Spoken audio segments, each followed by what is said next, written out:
दिवाली की वो खौफनाक रात।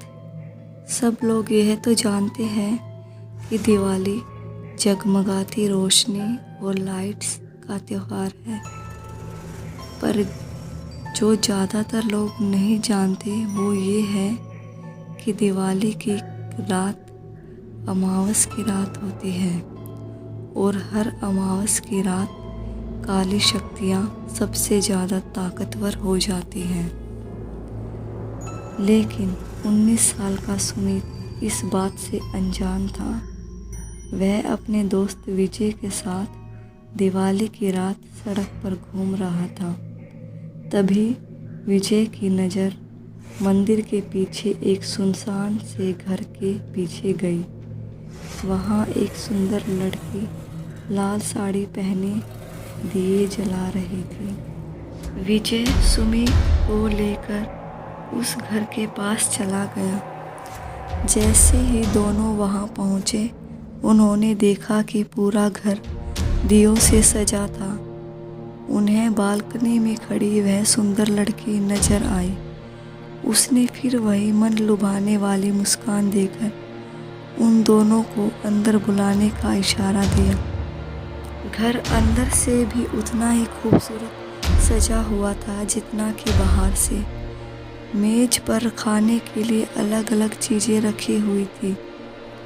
सुमित मेज से एक लड्डू उठाकर खाने लगा, पर उसके हाथ से गलती से वह नीचे गिर गया। जैसे ही सुमित लड्डू उठाने के लिए नीचे झुका, उसने देखा कि मेज के नीचे एक भयानक काली परछाई थी, जो सुमित को देखते ही गायब हो गई।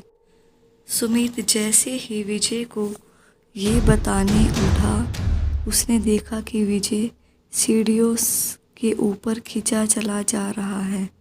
सुमित बेहद घबराने लगा था। फिर अचानक घर में पायल की आवाज़ आने लगी, जैसे कि कोई लड़की एक कमरे से दूसरे कमरे में जा रही हो। सुमित उस आवाज़ के पीछे पीछे सीढ़ियों से ऊपर चला गया, लेकिन ऊपर जाते ही उसे कमरे के अंदर पंखे से लटकी हुई एक लाश दिखी। सुमित लाश को देखकर बुरी तरह से कांपने लगा, क्योंकि वो लाश किसी और की नहीं बल्कि विजय की ही थी। सुमित डरते डरते पीछे मुड़ा तो उसके ठीक सामने वही सुंदर लड़की खड़ी थी और उसे देखकर मुस्कुरा रही थी। पर इस बार सुमित को वह मुस्कान मन लुभाने वाली नहीं बल्कि बेहद डरावनी लग रही थी।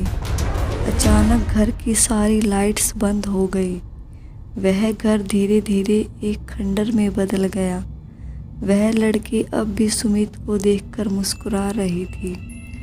अचानक लाल साड़ी पहनी हुई उस लड़की के बाल सफ़ेद और लंबे होने लगे और आंखें एकदम लाल पड़ गई और चेहरा एकदम डरावना हो गया था।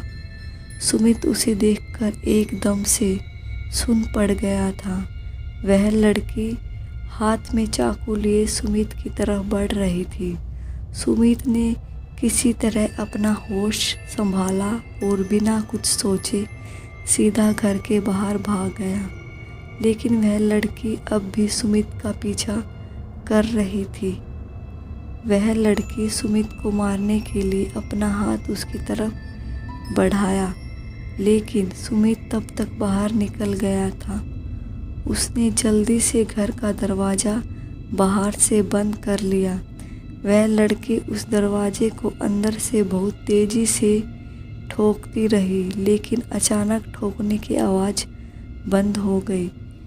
फिर सुमित को उस लड़की की चीखने की आवाज़ सुनाई दी, जैसे वह उस घर के अंदर कैद हो गई हो।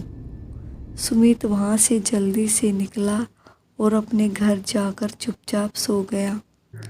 अगली सुबह जब सुमित उठा तो उसकी माँ ने बताया कि उसका दोस्त विजय कल रात से लापता है। तब सुमित ने पूरा किस्सा अपनी माँ को बताया। माँ ने उसे कहा कि कई साल पहले दिवाली की रात एक लड़की ने उस घर में आत्महत्या कर ली थी। तब से उसकी आत्मा उसी घर में भटकती है। किसी को कभी पता नहीं चल पाया कि उसने आत्महत्या क्यों की थी और उस घर में कोई नहीं जाता। यह सुनकर सुमित पूरी तरह से हिल गया। वह यह यकीन करना चाहता था कि जो भी उसके साथ हुआ वह एक बुरा सपना था, पर उस रात के बाद उसका दोस्त विजय कभी वापस नहीं आया और सुमित को आज भी दिवाली की वो खौफनाक रात उस लड़की की भयानक चीखें सोने नहीं देती।